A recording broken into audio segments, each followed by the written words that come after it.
Hafiz. Assalamualaikum warahmatullahi wabarakatuh. Waalaikumsalam warahmatullahi wabarakatuh. Selamat pagi anak-anak. Pagi Bu. Gimana kabarnya? Baik. Sebelum kita melakukan pelajaran hari ini, marilah kita berdoa untuk ketua kelasnya. Silakan dipimpin untuk berdoa. Sebelum kita mulai kegiatan belajar mengajar, marilah kita berdoa. Mulai.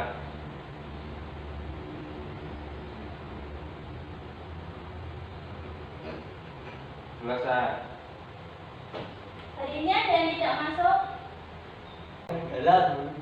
Galang tidak masuk, kenapa? Sakit Bu. Happy tidak masuk. Baby kenapa? sakit Bolos. Oke.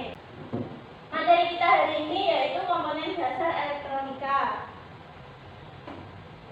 Ada yang sudah tahu pengertian dari komponen dasar elektronika?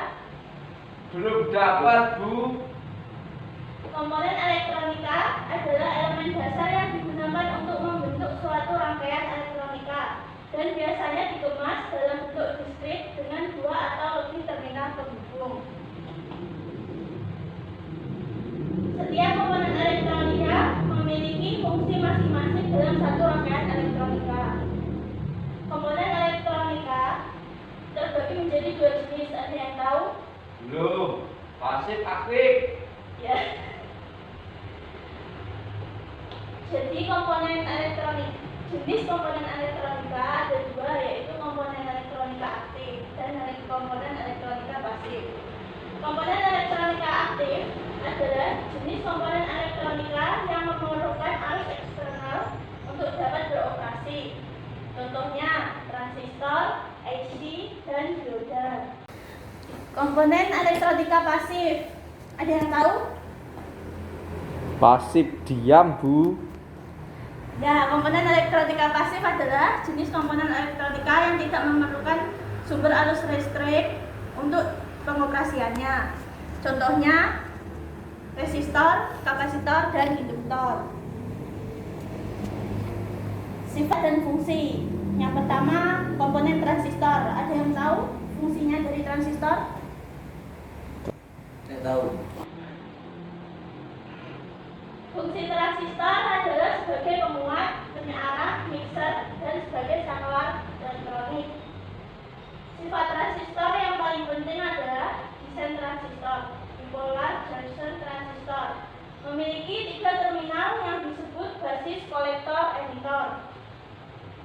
Dengan basis yang terletak di antara kolektor dan emitor, sejumlah kecil listrik bergerak dari basis ke emitor, dan perubahan listrik dalam tegangan menyebabkan perubahan yang jauh lebih besar pada aliran atau lapisan emitor dari kolektor.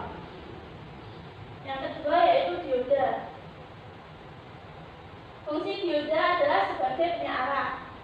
Sifat dioda antara lain: 1. Menghantarkan dengan tegangan maju kira-kira 0,7 volt. 2. Perlawanan maju kecil. 3. Perlawanan terbalik sangat tinggi dengan mencapai beberapa mega ohm. 4. Arus maju maksimum yang dibolehkan cukup besar sampai 1000 ampere. Yang ketiga, resistor. Fungsi resistor sebagai alat untuk menahan sebagian arus listrik agar sesuai dengan kebutuhan suatu rangkaian elektronika. Komponen elektronika yang bersifat pasif, di mana komponen ini tidak membutuhkan arus listrik untuk dapat bekerja. Resistor memiliki sifat menghambat arus listrik, dan resistor sendiri memiliki besaran hambatan yaitu ohm dan dituliskan dengan simbol seperti itu. Yang keempat yaitu kapasitor atau kondensator. Sifat dasar sebuah kapasitor adalah dapat menyimpan muatan listrik. Dan kapasitor juga mempunyai sifat untuk menahan arus DC dan dapat melewati arus AC. Dan juga dapat berfungsi sebagai impedansi atau resistansi yang nilainya tergantung dari frekuensi yang diberikan. Ada yang ditanyakan? Ada. Hari ini kita akan membuat salah satu menggunakan bahan komponen yang saya sebutkan tadi. Yaitu kita akan membuat project power supply sederhana. Power supply itu apa, Bu? Power supply atau yang biasa disebut dengan jatuh daya adalah suatu alat listrik yang dapat menyediakan energi listrik untuk perangkat listrik ataupun elektronika lainnya. Pada dasarnya, power supply atau jatuh daya ini memerlukan sumber energi listrik yang kemudian mengubahnya menjadi energi yang dibutuhkan oleh perangkat elektronika lainnya. Berikut Ibu tayangkan video tentang cara kerja power supply sederhana dan juga cara menyortir yang baik dan benar. Cara kerja DC power supply. Berikut adalah diagram blok DC power supply atau adaptor. Memiliki 4 blok diagram, yaitu transformator, rectifier, filter, dan voltage regulator. Dari masing-masing diagram blok ini akan saya jelaskan satu persatu. Yang pertama, transformator. Yaitu transformator atau disingkat dengan trafo yang digunakan untuk DC power supply adalah transformer jenis step down yang berfungsi untuk menurunkan tegangan listrik sesuai dengan kebutuhan komponen elektronika yang terdapat pada rangkaian adaptor atau DC power supply. Transformator bekerja berdasarkan prinsip induksi elektromagnetik yang terdiri dari dua bagian utama yang berbentuk lilitan, yaitu lilitan primer dan lilitan sekunder. Lilitan primer merupakan input daripada transistor, sedangkan outputnya adalah lilitan sekunder.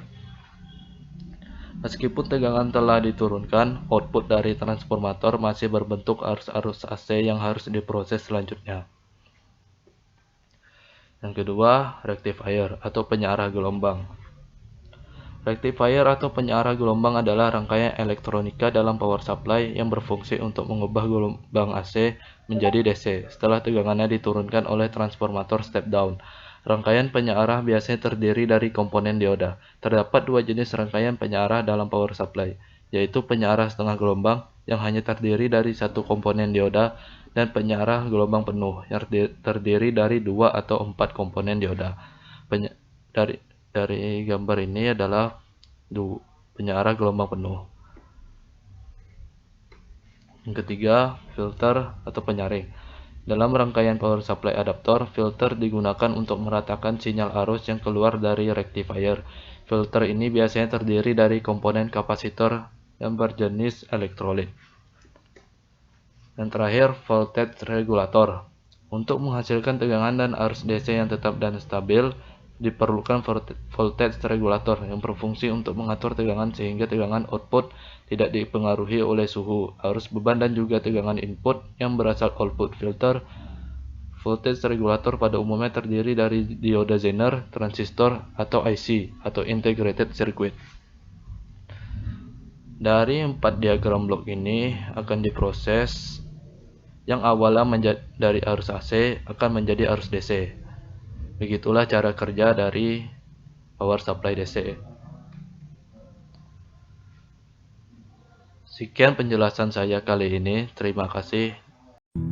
Hello and welcome. Sekarang saya akan memberikan tutorial cara menyolder yang benar. Saya akan menyolder di atas papan PCB matrix dengan bahan Pertinac dengan ukuran 5x7 cm. Kalian bisa mendapatkan di toko elektronik terdekat. Kita siapkan alat dan bahan lainnya seperti timah dan solder. Langsung saja. Sebelum kita memberikan timah pada bagian yang akan disolder, kita harus memanaskan bidang itu terlebih dahulu. Setelah dipanaskan, beri timah, lalu tunggu sebentar, segera angkat soldernya. Kita ulangi. Panaskan bidangnya, beri timah, tunggu sebentar, segera angkat soldernya. Ini adalah kesalahan jika kita ragu-ragu dalam menyolder atau salah urutan dalam menyolder.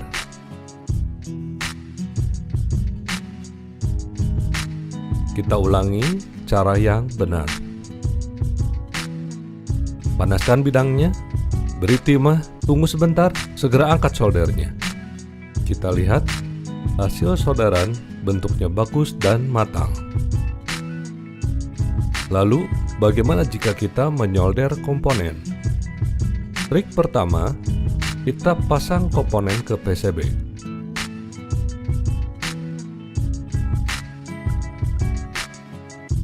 Lalu kita solder.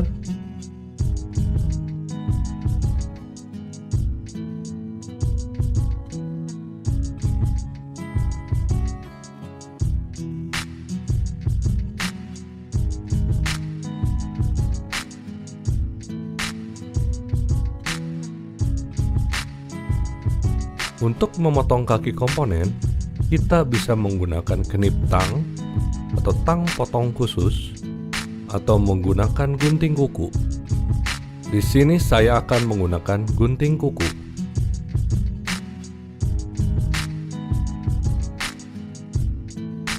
Trik kedua, kita pasang komponennya,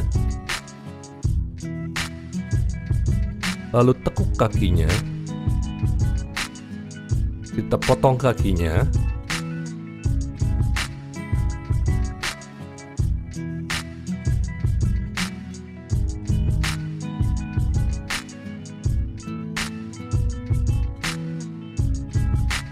terakhir kita solder kaki komponennya.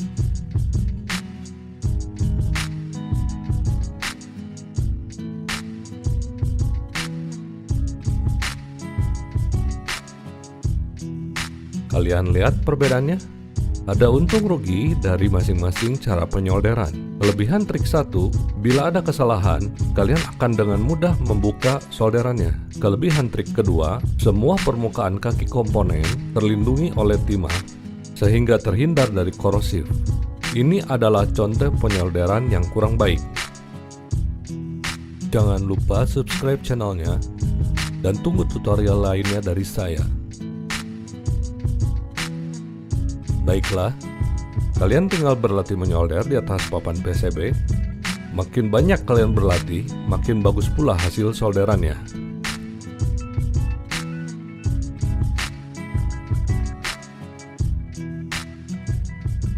Selamat mencoba.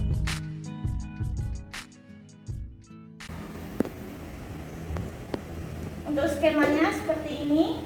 Silakan untuk ketuanya dibagi menjadi 2 kelompok ya. Ya.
Ini kelompok 1 ya.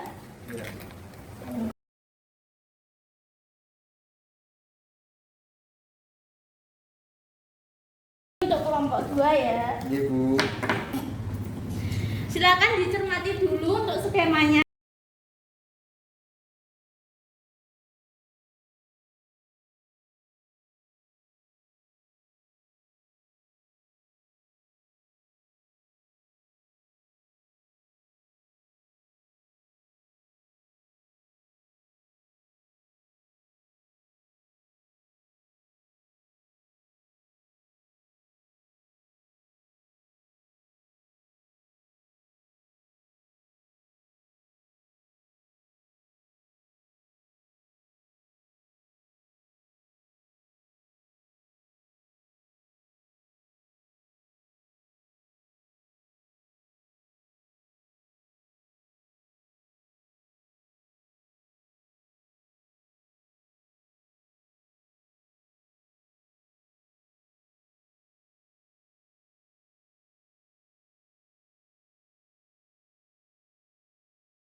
Kalau sudah, silakan dipresentasikan ke depan hasil dari praktikumnya. Ya, Bu. Sendiri-sendiri, Bu. Perwakilan per kelompok ya. Assalamualaikum warahmatullahi wabarakatuh. Waalaikumsalam. Di sini saya akan mempresentasikan mengenai membuat power supply sederhana dengan bahan 4 buah dioda dan 1 buah kondensator elektronik dengan tegangan yang keluar adalah 8 volt. Ini sederhananya sudah rapi ya. Silahkan duduk, beri tepuk tangan untuk kelompok 1. Selanjutnya kelompok 2 silahkan maju ke depan. Assalamualaikum warahmatullahi wabarakatuh. Waalaikumsalam warahmatullahi wabarakatuh. Di sini saya perwakilan dari kelompok 2 ingin mempresentasikan hasil praktikum kami, yaitu merangkai power supply secara sederhana. Komponen yang kami gunakan ini ada PCB dot metrik ya, Bu. Terus diodanya ada 4. Kemudian ada elko kondensator. Jadi dioda ini setelah kami amati ternyata mengubah arus yang awalnya AC menjadi DC atau yang awalnya arus bolak-balik menjadi searah. Kemudian elko ini berfungsi untuk menyimpan tegangan. Mungkin itu bisa dicek dulu. Tegangan yang dikeluarkan berapa ini? 10 8 Bu. Tadi saya cek 8 volt. Beri tepuk tangan untuk kelompok 2. Oke anak-anak, hari ini kita sudah belajar apa saja? Dioda, Power supply. elko, Komponen elektronika. komponen pasif aktif. Baterai Bu. Komponen, ada yang tahu pengertian komponen aktif? Itu Memerlukan arus. Komponen yang memerlukan arus, memerlukan listrik. Komponen pasif? yang tidak memerlukan arus. baru. Oke, hari ini kita sudah belajar tentang jenis-jenis komponen dan pembuatan power supply sederhana. Ya, Sebelumnya ada yang ditanyakan untuk materi hari ini? tidak ada, Bu. Tidak ada ya. Ya. Kalau tidak ada pertanyaan, untuk besok materinya silakan kalian pelajari tentang cara menentukan kaki pada transistor ya. Oh iya. Kalau tidak ada pertanyaan, Ibu akhiri. Wassalamualaikum warahmatullahi wabarakatuh. Waalaikumsalam warahmatullahi wabarakatuh.